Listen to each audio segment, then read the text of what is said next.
chit chat. Council agenda, Township Parsippany-Troy Hills, regular Township Council meeting of June 17, 2025. Introduction, posting of notice. Adequate notice of this meeting has been provided in accordance with the requirements of the Open Public Meetings Law by filing the notice in the office of the Township Clerk and by posting the meeting notice on the bulletin board at the Municipal Building on December 2nd, 2024, which remained posted since that date. A legal notice appeared in the Daily Record and North Star Ledger on December 6, 2024. May I please ask everyone to stand for the flag salute? Allegiance to the flag of the United States of America and to the republic for which it stands, one nation, under God, indivisible, with liberty and justice for all.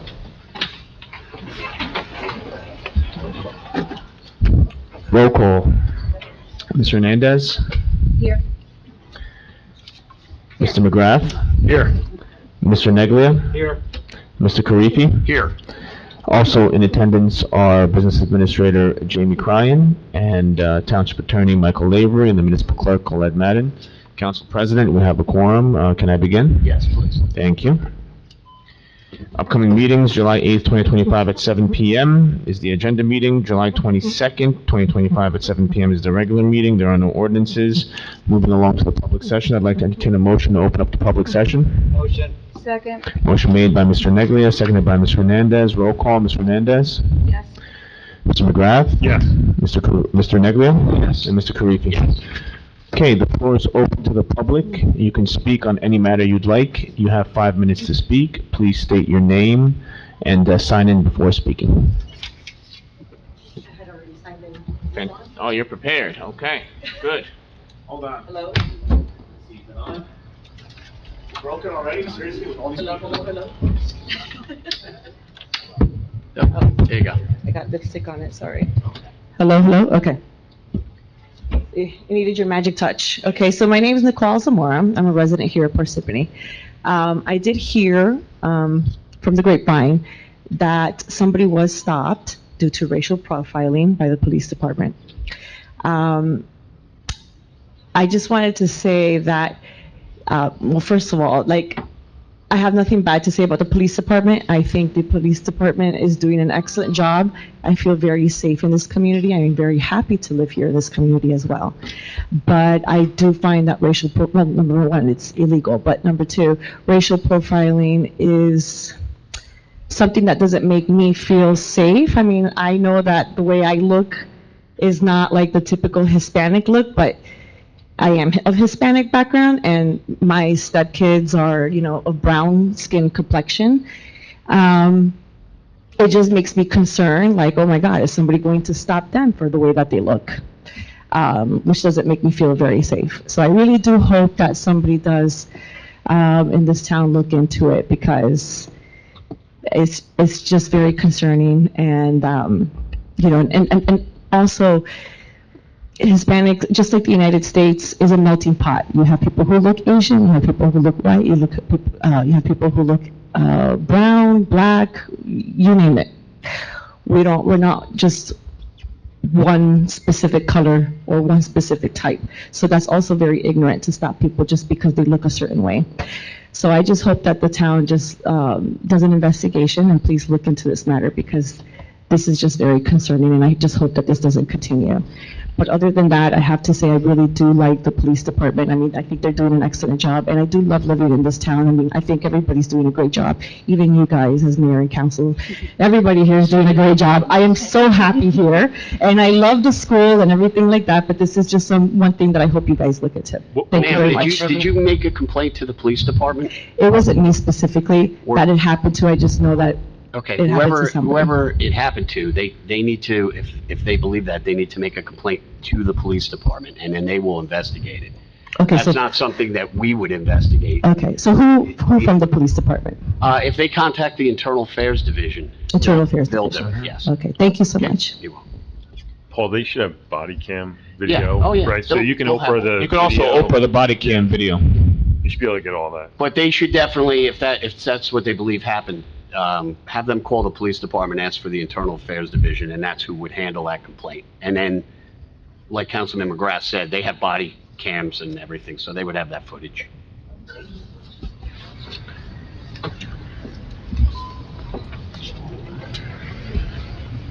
Good evening, Ken Dolsky, Parsippany.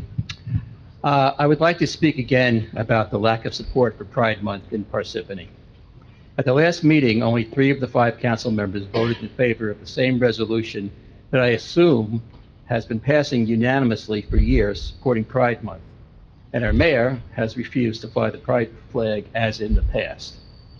I asked the 2 members who voted against the resolution why they did so, and received some responses having to do with their perceived roles of town governments. Mr. Musella said government property should be neutral with respect to this issue. And Mr. McGrath said Parsippany is made up of people with many different backgrounds. I don't believe it is right to speak for all of them on global issues that divide rather than unite. Now, I know he was mainly referring to issues like Ukraine, Israel, and Palestine, but he did not differentiate those from Pride. Both councilmen and the mayor can certainly correct any misrepresentations they hear in my remarks, although unfortunately 2 of them are not here tonight. So maybe I'll have to come back next time. I'm certain that we could all have a great conversation about the proper role of government when it comes to the issues of supporting causes. My bottom line, however, is that the purpose of government is to do things for people that they can't do themselves. That is, one of the main things is to protect people. Provide security for residents, not only physically, but also by telling them that the town understands and is aware of the threats against them. Over the last 2 years, GLAD's alert tracker showed a 112% increase in documented anti-LGBTQ attacks nationwide. GLAD, by the way, stands for Gay and Lesbian Alliance Against Defamation. The FBI reported an increase in hate crimes motivated by sexual orientation and gender identity, with incidents related to sexual orientation bias increasing by about 9% from 2022 to 2023, and gender identity-based incidents rising 78% from 2021 to 2023. The Williams Institute found that LGBT people are 9 times more likely to experience violent hate crimes than non-LGBT people. Transgender and gender non-conforming people are particularly vulnerable and disproportionately impacted by hate-fueled violence. These incidents have included protests, vandalism, propaganda bombs, and mass shooting threats, assaults, and arson. As always, these reported incidents are undoubtedly undercounting the true numbers. But this is not a situation crying out for government action and support. I don't know what is. If any group of citizens is being subjected to acts of hatred, we should do what we can to help them. If flying the Pride flag and passing a resolution recognizing Pride Month accomplishes this, we should all support it and certainly never oppose it. We are all familiar with First They Came, a 1946 post-war confessional piece by the German Lutheran pastor Martin Niemöller. It indirectly condemns complicity of German intellectuals and clergy following the fascists' rise to power and incremental purging of their chosen targets. And you know how it starts. First they came for the communists, and I did not speak out because I was not a communist. Then they came for the socialists, and I did not speak out because I was a socialist.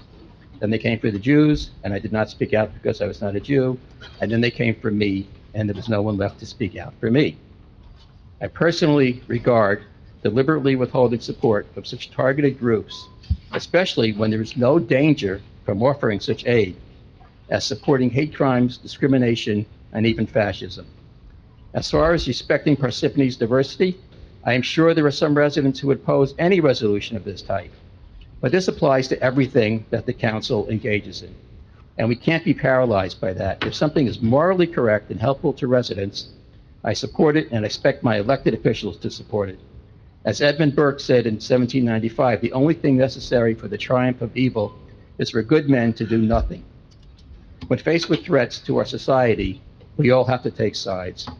I am very disappointed that 3 of our 6 elected officials would not support a resolution or public flag supporting a group of targeted and vulnerable individuals. As I said at the last meeting, 30 seconds. Pride in Parsippany works both ways. The elected officials have to show their pride in residents. Right now, I see no reason to have pride in Parsippany. Thank you. Thank you.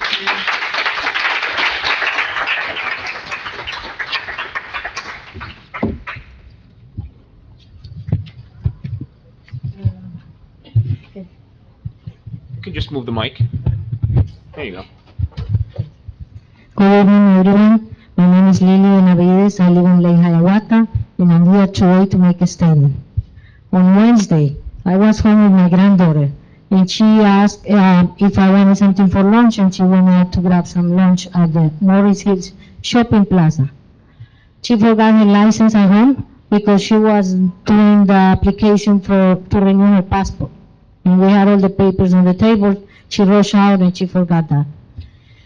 When she turned right onto the shopping plaza, there was a police car behind her and stopped her right there at the shopping plaza. He asked for the documents pertaining to the car. She passed insurance, the registration. She told him that she forgot the license, but she downloaded it on the phone because she recently renewed it. So it was on her phone. And then he proceeded to ask, are you a U.S. citizen? So she got surprised, kind of in shock that she was asked that. So he was very rude, so she replied kind of yelling at him, yes, I am a citizen, 2 times. So he said, okay, I'm going to check if you have any warrant, which it was unnecessary. He went to the car, and then he came back and said, no, you don't have anything. He didn't give any explanation. He didn't give her a ticket or anything. It was a black SUV from Parsippany Police, and like the ones going around in town. Even though they denied it was them, my daughter went and complained, and they said it wasn't them. They were trying to blame it on mountain-based police, and then they said, oh, maybe it was Homeland Security, it is a shame that they are doing that. So I'm here to tell you, we don't accept that in here. If you have a criminal case, okay, you have a criminal case, but if you are going to start allowing ICE, the Homeland Security here, then all the people that work downtown are going to be gone, and all the businesses are going down. And I'll tell you something about those businesses. Most of the business hire people way under minimum wage, $7 or less. They work 14 hours. They don't have breaks. And they live in their crappy apartments that the same business owners rent to them. And then they have to fix them to have a decent place to live. That's what they do.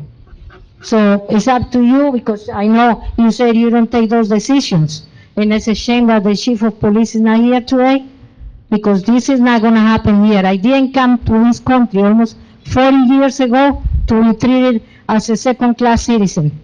I have done everything right. I raised my kids here. We pay taxes, and my kids, my grandkids, which I'm so proud of, they are already going to college, and they are working, and they are good kids. And it was racial profiling, even if it was denied, because she doesn't look Latina, she doesn't have a Latino last name, but the car is on my daughter's name. So he was checking her plates, and so the Latino last name, and that's why he stopped her. And that's unacceptable in this town. Thank you. So, ma'am, ma'am, you can go and ask the Parsippany Police Department. So through the Oprah process, their CAD RMS system will have a record of every stop. They don't want to look into it. So it's they not legal. Yeah, it's not legal. If someone goes there, they have to. Yeah, so you can contact. What if they? Well, you might want to contact Mountain Lakes too, just in Well, case. I mean, Judy, so. What's that? If they what? What if they just stall her? I mean, No, they have to. If she goes through the proper, and if she makes a complaint to Internal Affairs, they have to investigate. They have to investigate. Yeah, there's a They record will. created, and then that record has to be But followed. I will tell you this, ma'am, that the majority of police departments, especially in Morris County, use black SUVs for their police vehicles. I'm not saying that it wasn't Parsippany, because according to where you're saying it happened in Parsippany, but most police departments now are using black SUVs, so. When did this happen? Wednesday? Yeah, I mean, just, you can call the police department or stop there and ask to speak to the Internal Affairs Division, and they will initiate an investigation into what you're accusing them of. May I make some comments? Go ahead, sure. So a few weeks ago, I did call Chief Patina and asked him, what is Parsippany doing? Because you hear a lot of whether it's ICE or who knows, people going around with masks that you can't identify and don't identify themselves. And he said that they are following the directive from the governor, which I believe. And so you might have a few bad apples that might be doing something in any department. I believe that.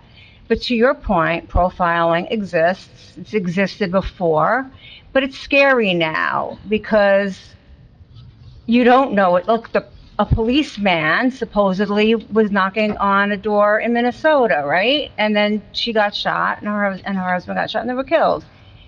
They go into schools, they go anywhere, and people are afraid. They don't know who's doing what. Their faces are covered. And I know about profiling too, like Nicole was saying, because I don't look like part Latina. When I was young, I saw it with my family, but I didn't understand. Now I realize the comments and stuff was not funny or jokes, and my father bit his tongue because he had to. So it's real, and it's tough, and I understand your frustration. So yes, she's very anxious, and she's yeah, thinking that they're coming to the house and taking me and my daughter. yeah, I understand. I'm sorry that happened. So try to get that information as Mr. Karifi, and I'm sure he'll help you if you get stalled. Thank you.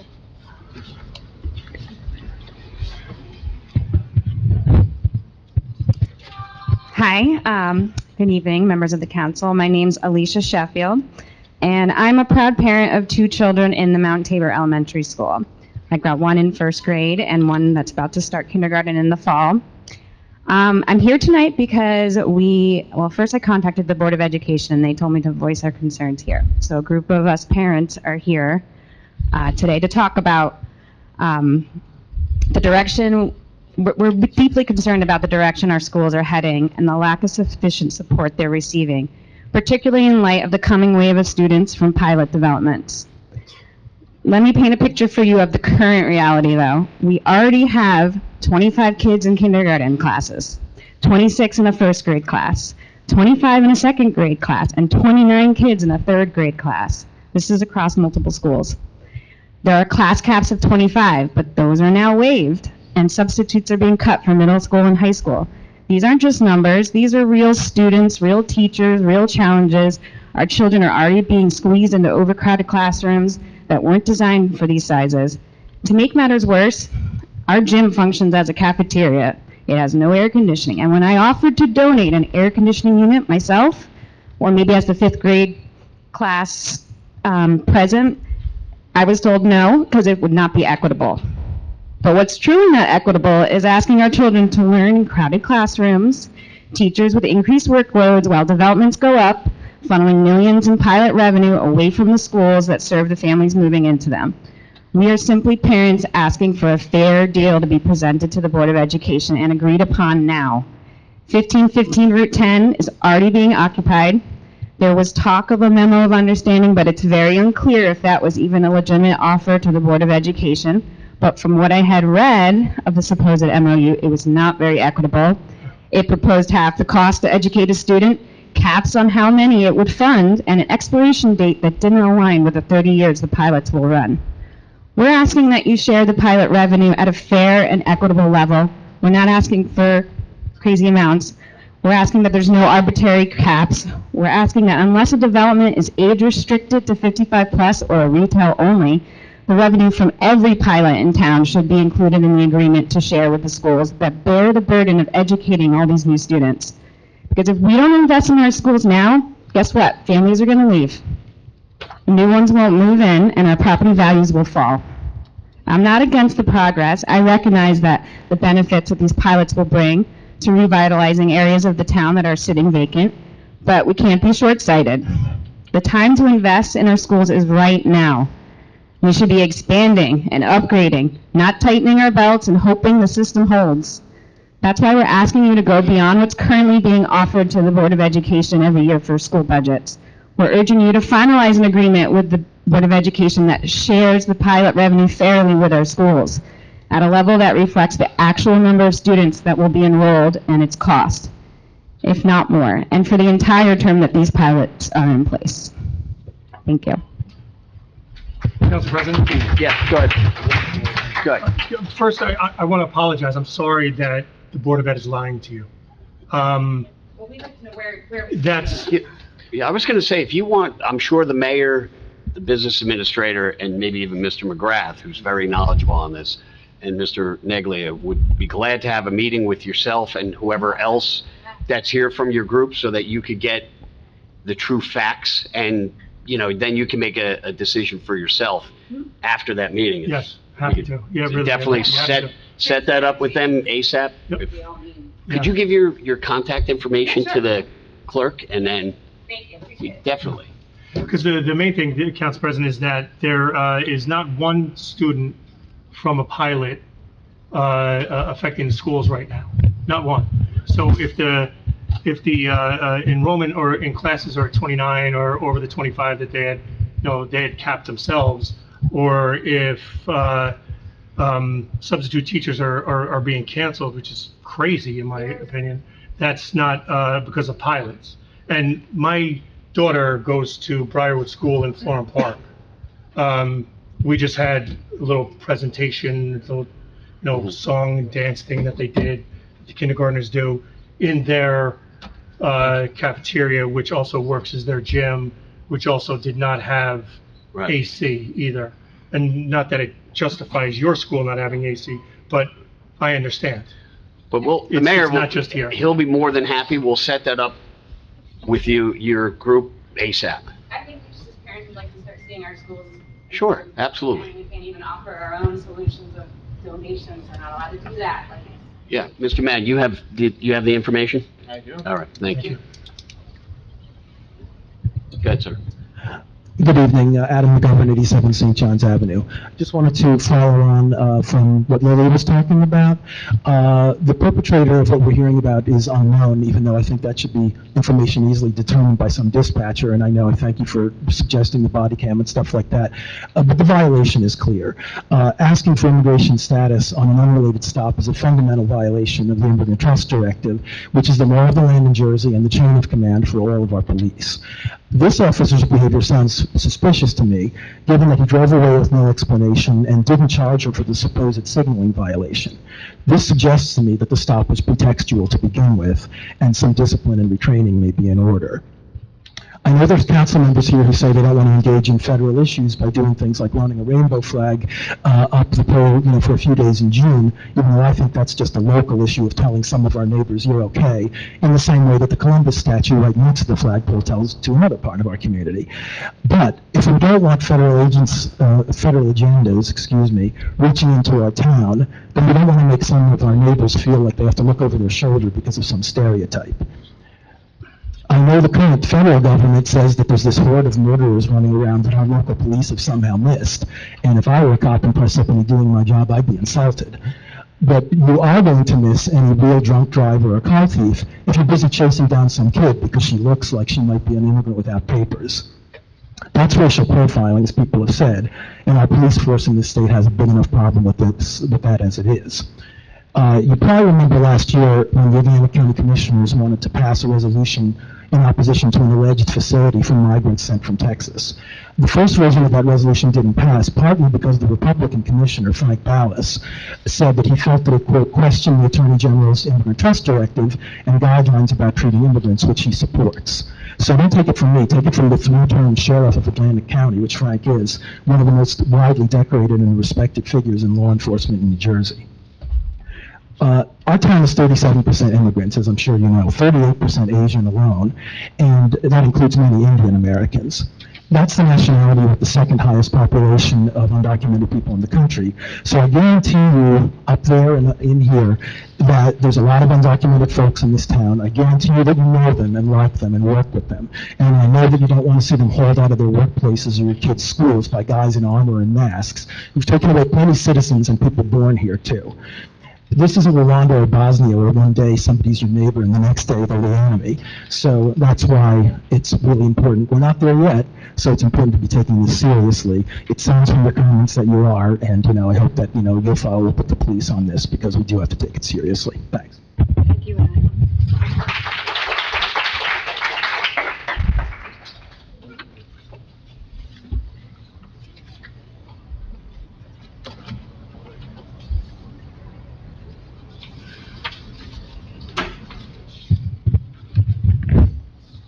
Hi, I'm Michelle Gaynor. Today I watched my neighbor destroy a mature, maybe 60-plus year oak tree in their front yard. Huge canopy, did not look like it was diseased, beautiful tree. They also took down several mature trees in their backyard. I walk under this tree every day and saw no sign that this tree needed to be taken down. I also saw new construction on a single subdivision lot on Route 202 where they removed just about every tree to put up 2 large homes. Once again, I asked the Parks and Forestry why this was allowed, and they said they had permits, so that lets them clear an entire lot. Residents are permitted to remove up to 4 trees a year under the old tree ordinance, no matter the age, size, or health of the tree. The tree canopy in this town, in particularly my neighborhood, has been severely impacted by diseased trees. One of the reasons I chose to live in my neighborhood was because of the mature tree canopy. When people, especially new residents, move in and decide to change the landscape so drastically by removing large trees, it affects the entire neighborhood and can lower the property values over time, not to mention the fact that they take away our right to have cooler, shaded neighborhoods, cleaner air, and help with flooding. The Environmental Advisory Committee helped write a strong tree ordinance that has not yet been adopted. It's been over a year. It was required by the DEP, and we have not done it yet. But we wrote the ordinance, and it's sitting somewhere waiting to be approved and adopted. Now that I see residents removing mature trees, I think what we wrote is probably not strong enough, because they should not be allowed to remove these mature, large trees if they're not diseased. I'm disappointed that the town has not adopted or enforced the indiscriminate cutting of our trees.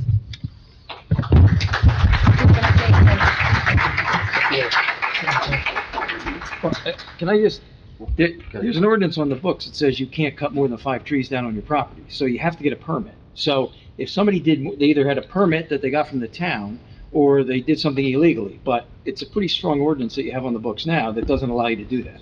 Right, but the ordinance we have on the books now is outdated. 3 years ago, we were supposed to supersede that with the ordinance that DEP required as per new stormwater regulations. And we wrote that, we've been writing it, and we've gone through draft reviews with Mr. Walsh, and he's gone.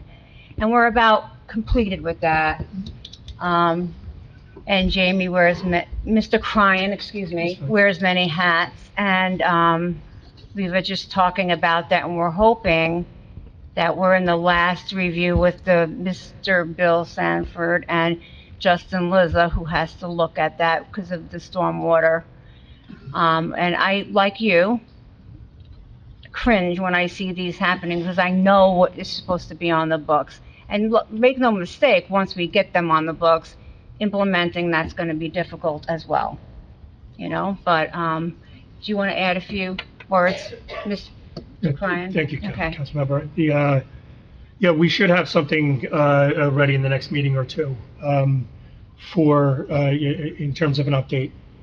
We met with Paul, who was very good at this, and it's being circulated, as Judy said, with the engineer and our superintendent of Parks and Forestry. So we should have something substantial to the council within the next 2 meetings. And Judy, what does this do that's different than the existing? The new tree ordinance, if you're going to remove a tree, you got to replace it. Okay. Long and the short of it, because trees help mitigate the effects of the stormwater and the flooding. And so the state wants to take the opportunity in all ways to help mitigate flooding.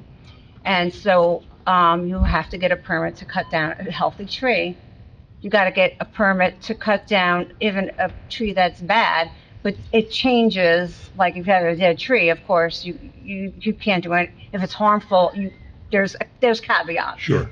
And Mr. Cryan went, even though this is not his forte, everybody went through like all the different ordinances that the towns have done. So we took the best parts of everything, and so it's we're not trying to be, have it onerous on the Sure. community. But, but people have to, if they're gonna remove, they have to replace. That's the long and the short of it, and that's the best thing. And the town will help with, they'll help you replace with, not little saplings, but, Sure. and they'll help you put it in. And there's lots of, there's lots of opportunity to work with the township on replacing. So what's confrontational about that? That seems fairly logical. What do you- Why is it taking 3 years to go through? It's not, it's just there's a lot of people doing, the township is busy, I Okay. guess, That's fine. I mean, and they're afraid, I was Mr. Walsh, I guess, I don't know, and people are afraid to, when people aren't used to being told, what do you mean I have to replace if I want to replace a tree I want to cut down? I want to cut down as many trees as I could. Why do I have to ask you? That's Yeah. why. Okay. So- Can you share what the ordinance looks like today? Can we see that before it's approved, or? Well, we Well, will, we'll because see. we have to Okay. approve it. Yeah, And you will. this updates us, this puts us in compliance with the state mandate. Yeah, Sure. it has Yeah. to be complied. We have to comply with That the makes state. sense. Thank, Yeah, but we have to approve it here. okay. Go ahead, man. My name's Lisa Saladino, and I live in Parsippany. Good evening to everyone here tonight, and sorry the mayor couldn't be here, because I do want to speak on the fact that the pride flag has not been flown in Parsippany this year. I was protesting peacefully and happily yesterday because we believe that passing a resolution, though it was not unanimous, and that's disappointing, passing a resolution was important, but there's a reason why a lot of us live in this town, and that's because of the diversity. That's because it's what we want. We want to live in a town where people are treated equally, where people are respected, regardless of what their background is, what they do for a living, how old they are, all of that.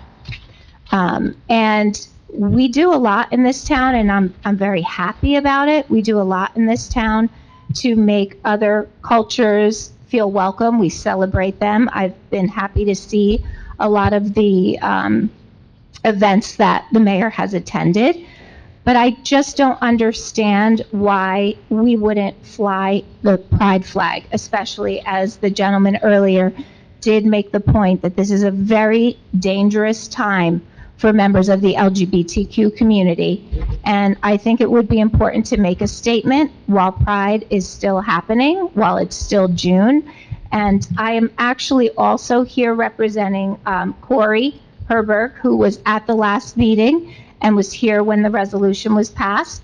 And we do have a question, and our question is for the mayor and for anyone who can speak on his behalf. Do you have any intention of flying the pride flag over Town Hall before the end of the month? And if not, please explain why. All of Parsippany's residents deserve to feel safe and welcome. And we need to understand that openly refusing to fly this pride flag sends the opposite message, especially when there are people here standing up and asking for it. So if we don't do that, I believe it does send a message that we are not standing up for the members of that community, that we don't care, that they have fear, that they don't want people to know who they love or how they live their lives. And we just think it's wrong. We think that you're allowed to have your individual opinions on how other people live their lives, but they're allowed to have the same rights as you, and they should be celebrated. And I do also feel there is a big reason why we don't need to celebrate a lot of us. And it is due to the color of our skin. It is due to the fact that we don't speak with an accent. It is due to the fact that we are in relationships with members of the opposite sex. But there are people in this town, in this state, in the country, and in the world who need to be acknowledged. They're human, and they deserve to exist. So please explain, why or when a flag will be flown. Thank you.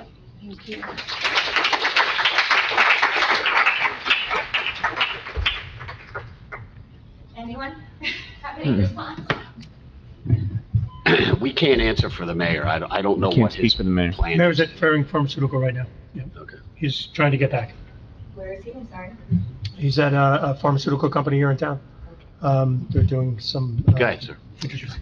Sure, my name's Barry Bender, and I'm not from here. I'm from Ocean County, actually, a town called Forked River. I'm a member of the Policy Committee of the Green Party, New Jersey, and I wanted to read into the record a statement from our Policy Committee Chair, if that's all right. My name is Madeline Hoffman, and I'm the Chair of the Policy Committee for the Green Party, New Jersey. I have written a statement in support of Lily Benavides and the people of Parsippany because of very disturbing news Lily shared with us in the Green Party of New Jersey. What are the police of Parsippany doing stopping residents and asking them if they are citizens of the United States? My understanding is that the police should not be doing ICE's work for them, and more importantly, that ICE should not be asking that question either. In the past few months, ICE has experienced mission overreach by attending rallies and other gatherings of people and conducting random searches looking for people that they might deport. They have been given a quota of about 3,000 people per day. But ICE is supposed to have a warrant for those that they tag on the shoulder and attempt to deport. They are not supposed to conduct random searches. By that logic, ICE could enter supermarkets, shopping malls, fitness centers, etc., and just ask each and every person they see. GPNJ is extremely concerned about the way in which ICE is violating the people's civil rights, federally, in specific states, and at a local level. It is creating a very tense atmosphere as evidenced by what happened recently in Los Angeles. This aggressive, unconstitutional attitude toward individuals based on profiling without a specific warrant or justifiable cause could lead to lawlessness and a type of civil war. This escalation is beyond dangerous and totally unnecessary. From the GPNJ website statement on the federalization of the National Guard and ICE raids in California, it's about people, immigrants, organizers, families, refusing to be crushed by illegal ICE actions and state-sanctioned violence. The final straw was community members physically and publicly resisting ICE raids, placing their bodies between agents and their neighbors. That's what made Trump declare war. This is beginning to feel like the return of paramilitary tactics many of us fled from in Latin America, said Lily Benavides, a community organizer and Green Party council member. We are seeing helicopters overhead at school graduations, ICE storming public spaces, and children thrown into panic. We are seeing people detained long after agreeing to leave just to fill private prison quotas. This is not immigration enforcement. It is racializing terror for profit.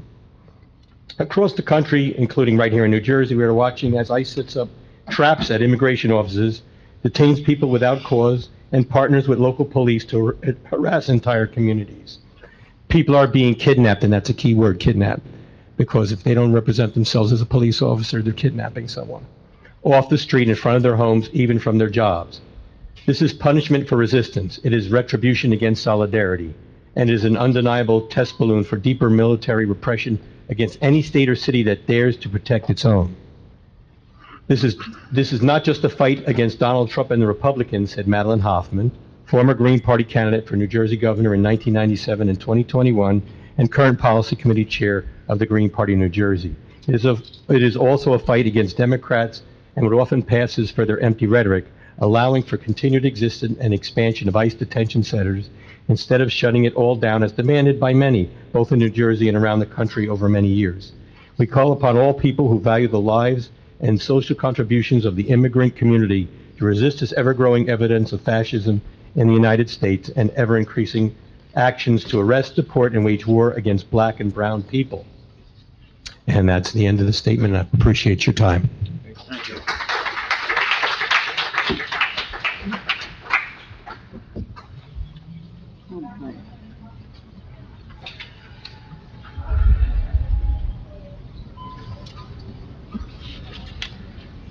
Again, Council President, I just want to remind people that if there's any issue with the police department, they should go down there and file a report with IA. They will thoroughly investigate it. Tony Fasano, 41 Robin Hood Road, Morris Plains, New Jersey, Parsippany. I agree with Judy Hernandez against racial profiling, but there's major issue. maybe my grandmother and my great-grandmother were the first ones to be racial profiled. Cherokee. The ICE agents, I have lost 4 people I know to fentanyl. We turned around during the Vietnam era, 20 years, we lost 60,000 people. Last year, we lost 70,000 people to fentanyl, and nobody's getting upset about it. The ICE agents are doing their job, so are the police. If they've entered the country illegally and they're paying taxes, they've done 2 things: illegal entry and paying some of these taxes by getting a fake ID. It's happening. Okay, all right, excuse me, you cannot speak to them, right? You go ahead and make your statement and take a seat. As far as your mothers go, maybe you ought to change the Board of Education rules so they don't operate within the 4% cap. But you're gonna have to, and Matt. Direct your comments up here. Sorry. Your Board of Education will have to change the rules because Matt and I have investigated it. They cannot turn around, if you're gonna go above the cap, they're gonna have to have their budgets approved in May if you want upgrades and not stay within the 4%. This way, they don't, if they have them done by December, they don't need approval. So maybe you ought to go in front of the Board of Education and investigate that. Okay, we can't speak to the, yes, Director Smetar. You know what I'm talking about. Matt knows extremely what I'm talking about because we've done it. If Jamie's brought up that pilot rules, high school locker rooms haven't been upgraded since their existence. So it's not your fault. Check with the Board of Education. Excuse me, we're not gonna have discussions here, guys, so no discussions, thank you.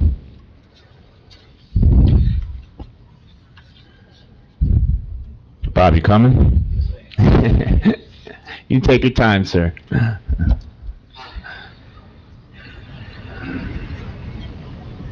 What'd you do, legs at the gym this morning? Yeah.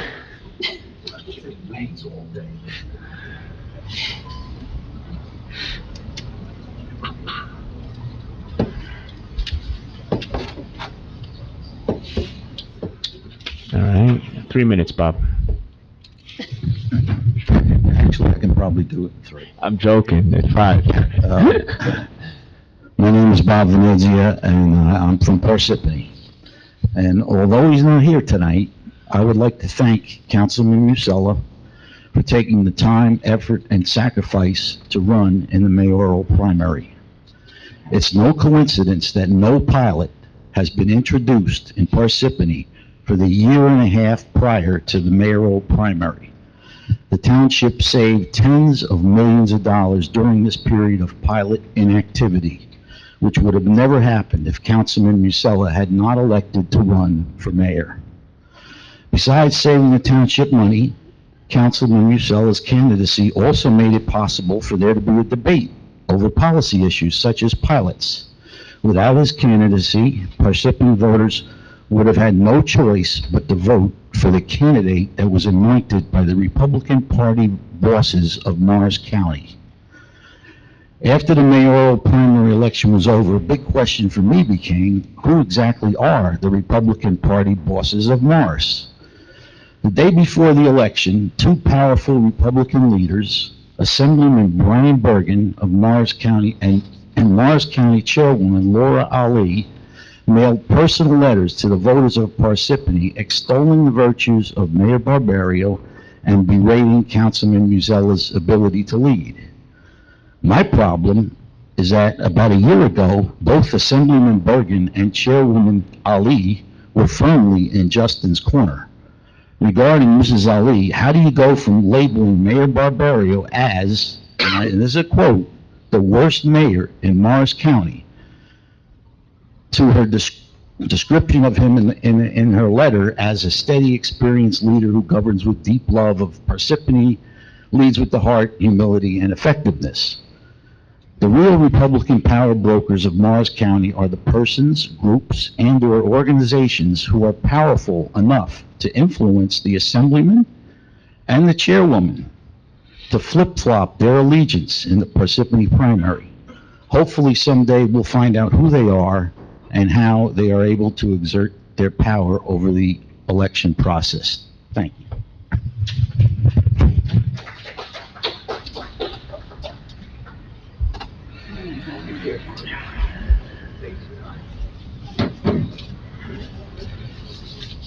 are you? Thank you for allowing me the moment to speak to you. I'll be really quick.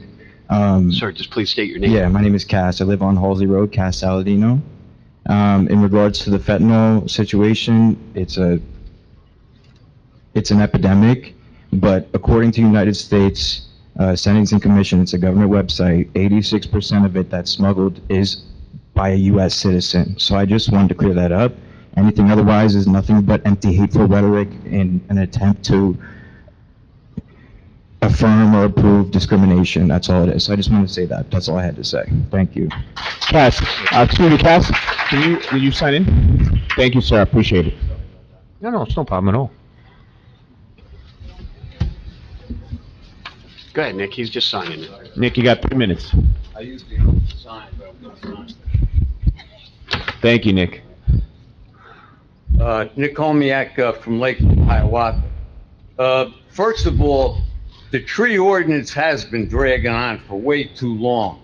And trees have never been more important on this planet than they are now. Not only trees, but intact forests. But like Michelle says, you move into a neighborhood, the neighborhood has character. One of the elements of that character are trees or plants, and they enhance something. So somebody moves in, they don't want to rake the leaves, and they just take down the tree. And an oak tree, I doubt if there was anything wrong with it. And changing trees are not like changing light bulbs. The older the tree gets, the more carbon it sequesters from the atmosphere.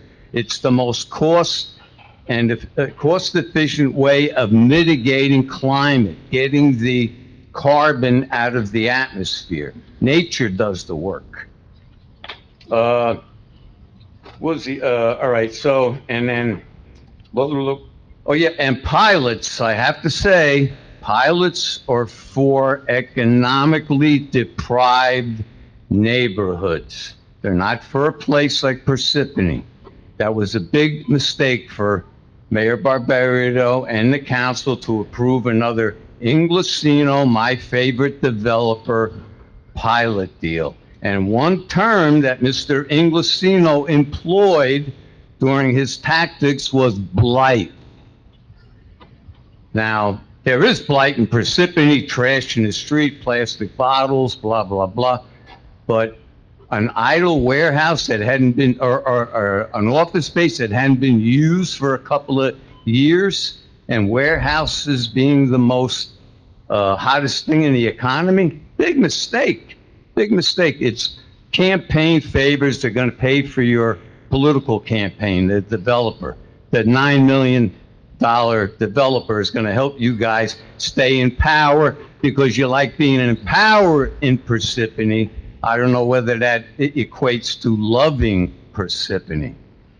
The other thing, when a citizen has a report of concern, do you councilmen ever view those concerns?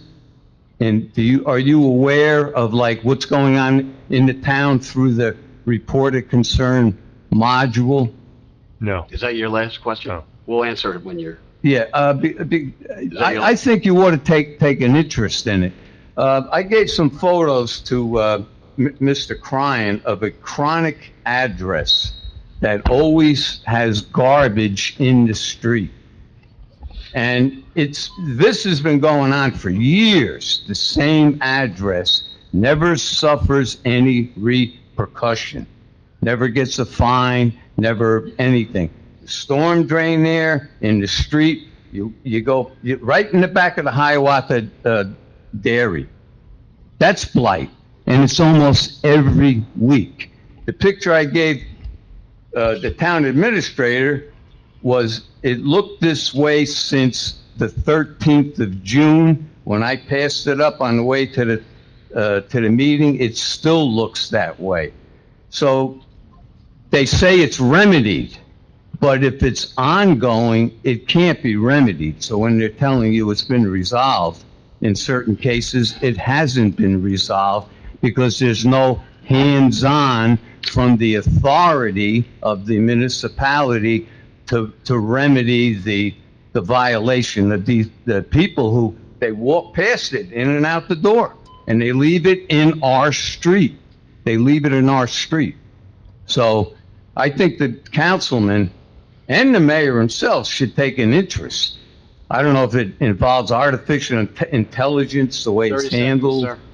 And, but take an interest in these reported concerns. Give us the address. Huh? Give us the address. Give me the address. Right behind the Hiawatha Dairy. What is it? 79 North Beverwick. Okay. And that area is a disgrace on a regular basis.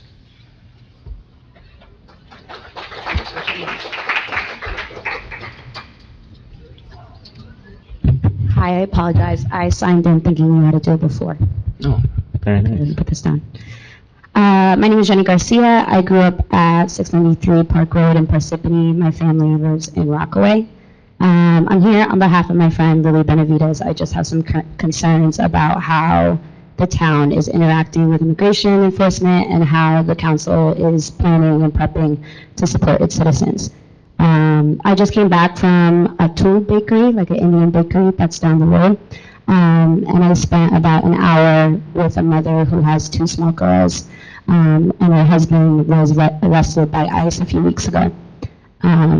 He's being detained at Delaney Hall, and if you've been watching the news, the conditions at Delaney Hall deteriorated so much that 4 people escaped because of how bad conditions were.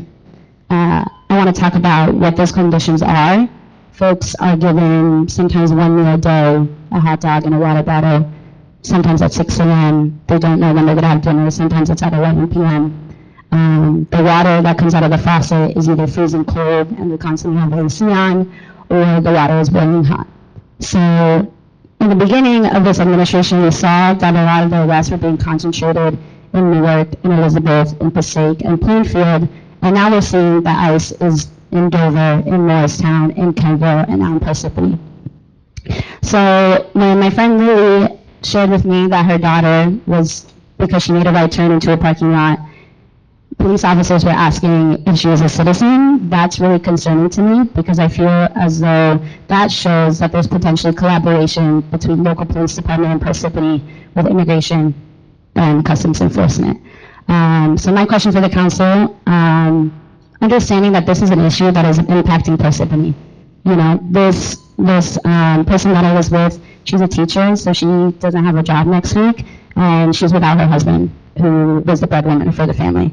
She has 2 beautiful little girls who are unaware that her father was detained, and they just know that their dad is like working hard for them because the mother doesn't have an inner to really tell her children where he is, And these are hardworking people. These are people without criminal records as well. We understand that the criminal legal system criminalizes people, so sometimes people just have minor offenses. So I just come here and share her story because I want to urge you guys to protect all the citizens of Parsippany, make sure that the police department isn't racially profiling people and asking invasive questions and is not doing the work of federal immigration agencies. Thanks.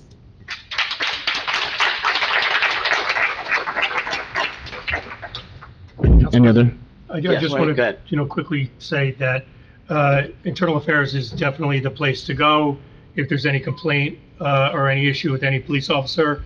If you are uncomfortable, if anybody's uncomfortable with going to the police, they can go to the county prosecutor's office.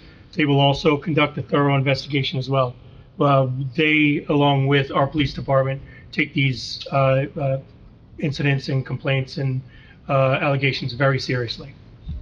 Can I ask if there's any collaboration? If you want to ask, just come up to the mic, just to be on record. You can come up. Yeah, you're more than welcome. Go ahead. So we got a few minutes. First one, is There's some sort of ordinance or official policy that Parsippany Police is not sharing information with ICE. They're not supposed to. Chief Fatina said they follow the directive of the state. Okay. Our police follow the Attorney General guidelines. The immigrant trust And record. that's exactly what we follow. Okay. So is the town notified when ICE is in the area? Because I know sometimes they do notify the local police if they're doing operations, or in your experience, is ICE notifying anybody of the town when ICE is in the area? And I wouldn't know we're not exactly. as council. We wouldn't know that. We'd have to speak to the chief about that. But, you know, if you'd like, you can call and you can call the police station and they can let you know. Okay. And then I guess just last question, like are there any legal resources for families that are being affected by this, or, if the town is offering any sort of support for families that are going through, ICE is literally picking people up at 6 a.m, ripping them from their families, kidnapping them, breaking windows. Like, that's happening in Parsippany, that's happening in Kenville. It may happen in hours that people aren't aware about it, but it is happening. So, it's a very traumatic experience for a lot of these families. Breadwinners are being ripped out of their homes. So I just want to know, if the town has any specific legal resources or what sort of support is the council offering to immigrant families at this time? I don't know of any, but I was hoping that we would prepare for this, because I was thinking about this early on, preparing for something that might come down. Yeah. I think the health department, I don't know, but Okay. No. I don't know. Yeah, I appreciate that. Since opening at Delaney Hall, so we only used to have the Elizabeth Detention Center in Elizabeth, New Jersey, and that detained about 200 people. So now with Delaney Hall open, it's another 1,000. So just saying that it's going to affect, it's not just the city center, it's affecting suburban towns. So there is programs like SNAP and others, just for your mother example. I can't say for any kind of legal help or anything like that, but certainly for a family that's in need, we do have food shelters, things like that. So in terms of getting something to help to support them in a short time period, there is programs, but long term, I don't think we have anything that we've established here. Okay. So, thank you.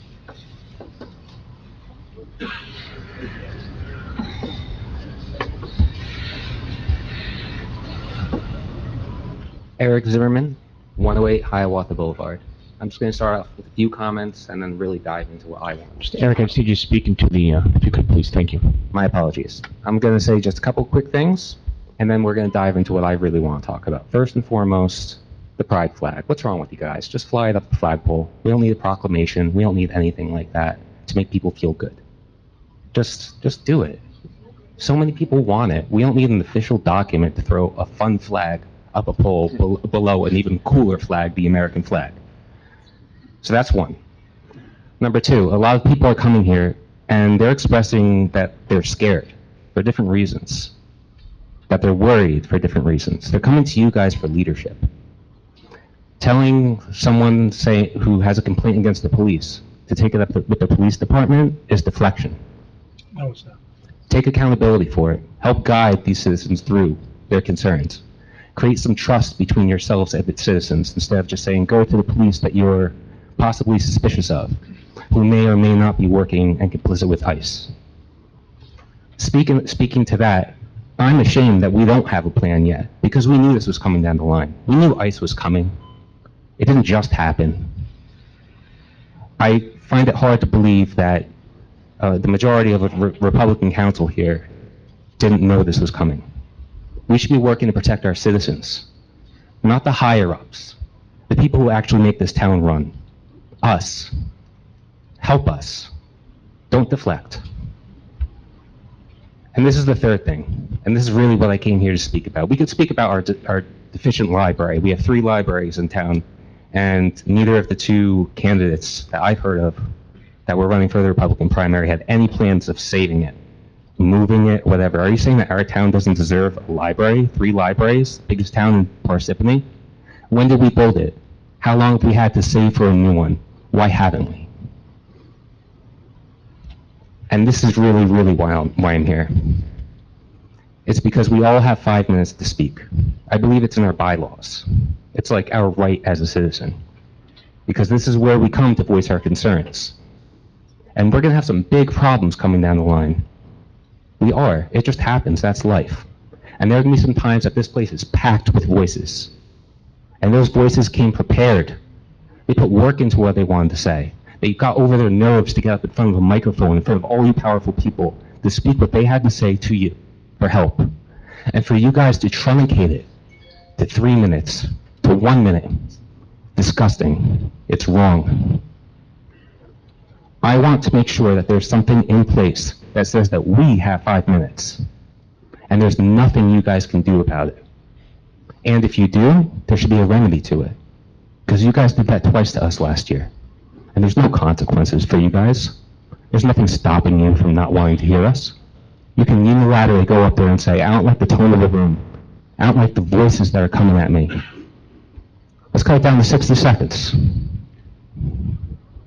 And that's it. Good luck.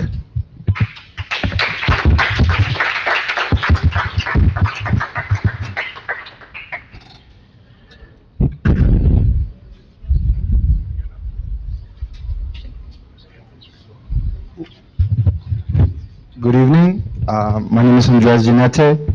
I'm a Somerset County resident. I'm here in support of Lily. I wanted to speak to the fact that when I was younger, there was a police officer that asked me, being the passenger of a car, they asked me whether I had what my immigration status was. I just want to say that these type of interactions with the residents break the trust that helps protect the community, because we have this social fabric that we need to maintain in order for community policing to be effective. And I just want to speak to the fact that the more these incidents happen, the more we erode that fabric and that trust that we build with our residents. And you know, and I wanted to be in solidarity with Lily. I want to speak also to the fact that you know, just a few, at least from what I hear from a lot of residents, we're experiencing here some of the things that I'm also experiencing a few miles down the road from here, in the sense that at least my complex has been raided multiple times. Sometimes when they have a warrant, judicial warrant, they go in. If they don't, they knock on people's doors.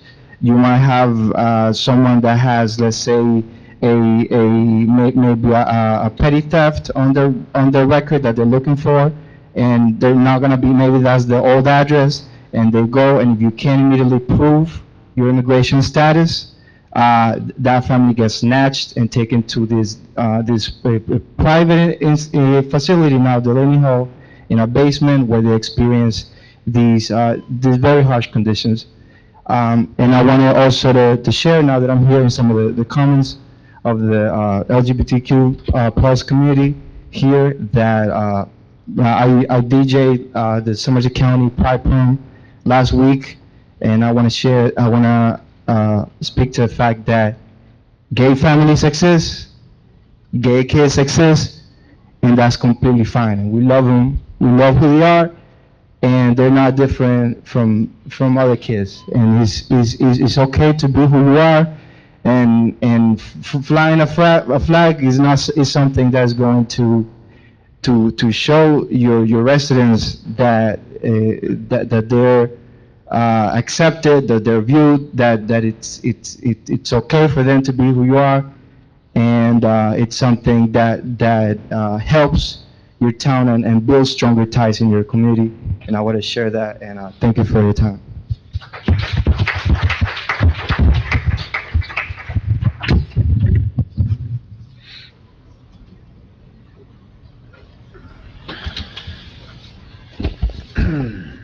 Okay, see no one else, entertain a motion to close the open public. Motion. Second. So we have a motion made by Mr. Neglia, seconded by Ms. Hernandez. Roll call, Ms. Hernandez? Yes.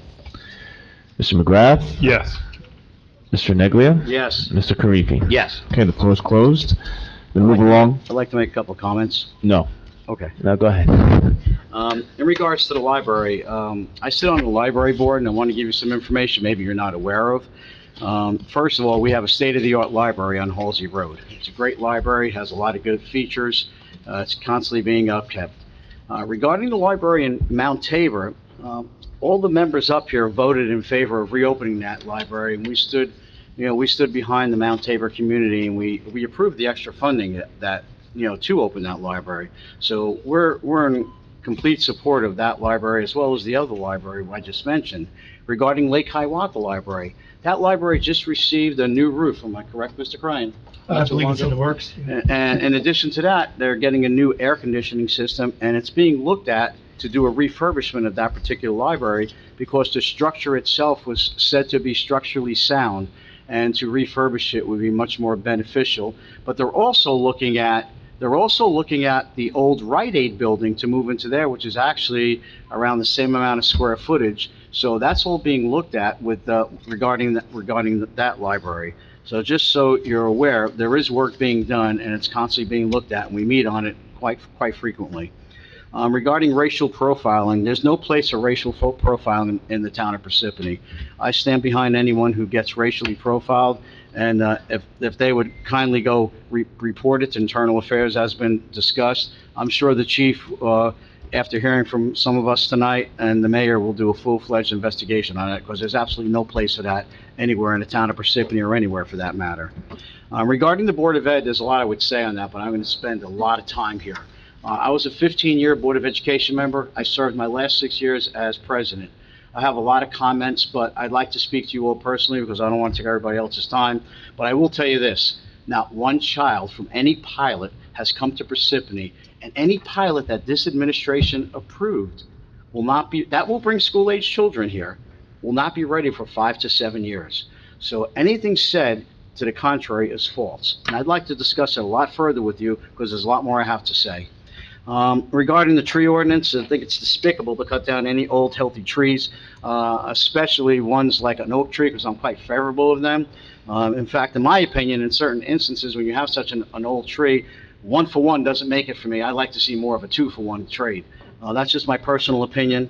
And regarding one more thing about somebody mentioned that Councilwoman Macelis said he was not in support of pilots. I did watch the debate, and he did say pilots were a good way to bring economic funding to the town, and he was in favor of it now. So I just want to point that out as well.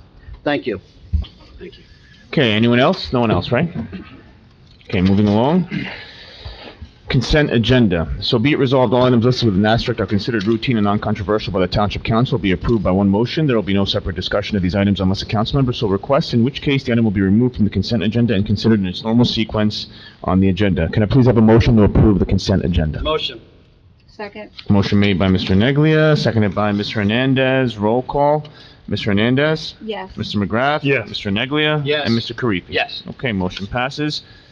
Approval of minutes for the agenda meeting of 5/6 and the regular meeting of 5/20. Could I please have a motion to approve the minutes? Motion. Second. Motion made by Mr. Neglia, seconded by Mr. Hernandez. Roll call, Mr. Hernandez. Yes.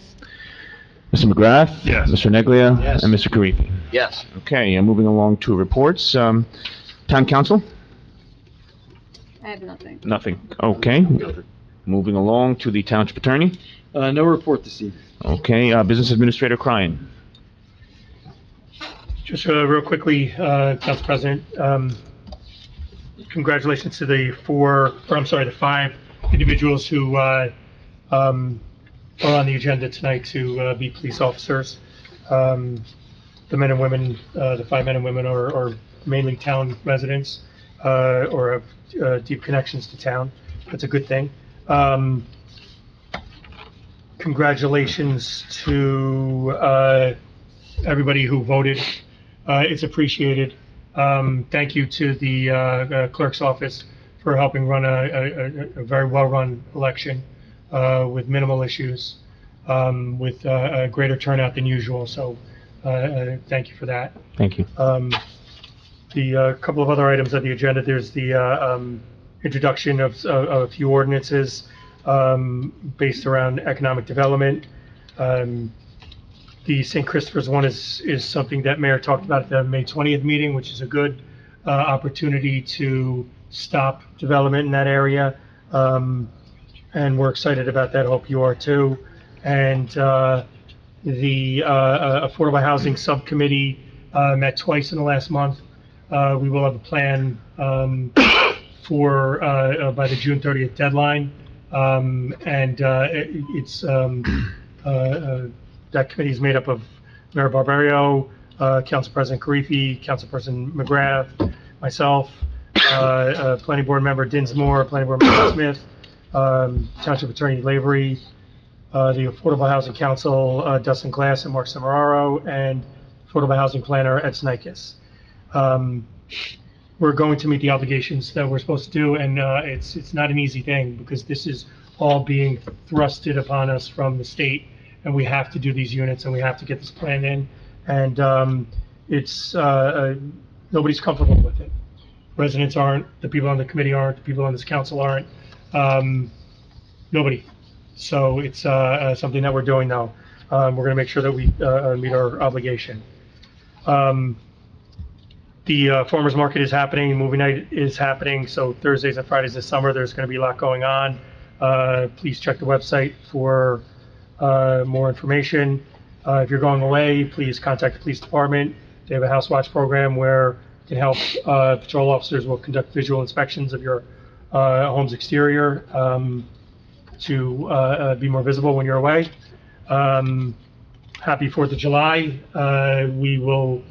The next meeting will be after that.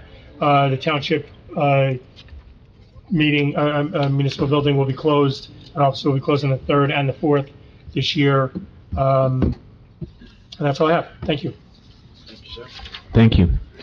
Okay, I have no report. We're moving along to ordinances first reading. Ordinance 2510, an ordinance of the Township Council of the Township Parsippany-Troy Hills adopting the 169 Lackawanna Avenue redevelopment plan. Be it resolved that the above ordinance be introduced, read by title, and passed on first reading at a meeting of the Township Council of the Township Parsippany-Troy Hills held on June 17, 2025, and that said ordinance be further considered for second reading and final passage at a meeting to be held on July 22nd at 7 p.m. prevailing time or soon thereafter as the matter may be reached at the municipal building in the said township, at which time all persons interested shall be given an opportunity to be heard concerning said ordinance.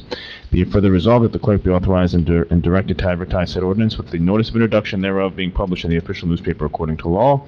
Could I have a motion, please? Motion. Second. Motion made by Mr. Hernandez, seconded by Mr. Neglia. Roll call. Mr. Hernandez? Yes. Mr. McGrath? Yes. Mr. Neglia? Yes. Mr. Karifi? Yes. Motion passes. Ordinance 2025-11, ordinance of the Township Council of the Township Parsippany-Troy Hills, County of Morris, New Jersey, authorizing the acquisition of purchase of properties located in the township through the Township Open Space Recreation, Floodplain Protection, and Farmland and Historic Preservation Program. Be it resolved that the above ordinance be introduced, read by title, and passed on first reading at a meeting of the Township Council of the Township Parsippany-Troy Hills held on June 17, 2025, and that said ordinance be further considered for the second reading and final passage at a meeting to be held July 22nd, 2025 at 7 p.m. prevailing time or soon thereafter as the matter may be reached at the municipal building in said township, at which time all persons interested shall be given an opportunity to be heard concerning said ordinance. Be it further resolved that the clerk be authorized and directed to advertise said ordinance with notice of introduction thereof being published in the official newspaper according to law. Motion to approve. Motion. Second. Motion made by Mr. Neglia, seconded by Ms. Hernandez. Roll call, Ms. Hernandez. Yes. Mr. McGrath. Mr. Yes. Neglia. Mr. Yes. Karifi. Yes. Motion passes. Ordinance 2025-12, an ordinance of the Township Council of the Township Parsippany-Troy Hills adopting the 4-Gate Hall Drive redevelopment plan.